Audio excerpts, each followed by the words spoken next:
Հարգելի հայ վարորդներ, հարգելի հայ ժողովուրդ, այսօր հոկտեմբերի 20-ն է, ու ոնց հասկացանք,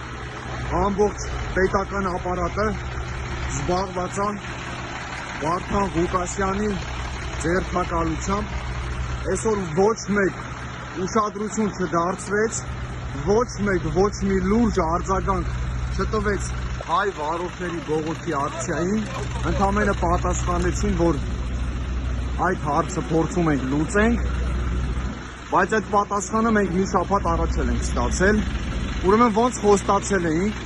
բոլոր հայ վարորդներով, միջնորդ լոգիստիկ ընկերություններով, որ եթե այսօր մեր հարցին դրական պատասխան չեղավ, մենք փակելու ենք Բագրատաշենի անցակետը։ Այս պահի դրությամբ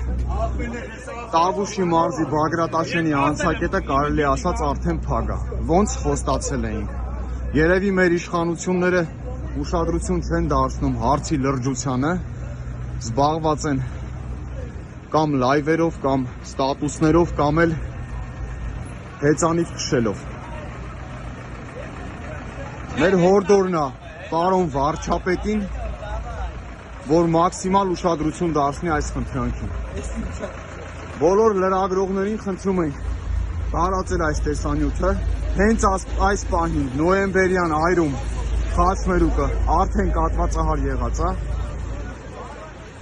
ու պատկերացրեք, թե վաղը առավոտ ինչ է կատարվելու ստեղ։ Այս մարդիկ են, ովքեր որ Հայաստան են ներմուծում եւ Հայաստանից արտահանում են շատ կարևոր նշանակություն ունեցող բեռներ, բարենային ապրանքներ, մթերքներ, իսկ եթե այսօրվա դրությամբ մեր կառավարությունը պիտի անուշադրության մատնի մեր հայ վարորդներին, ու նշեմ նաեւ, որ հայ վարորդը նույնպես հարկատու է,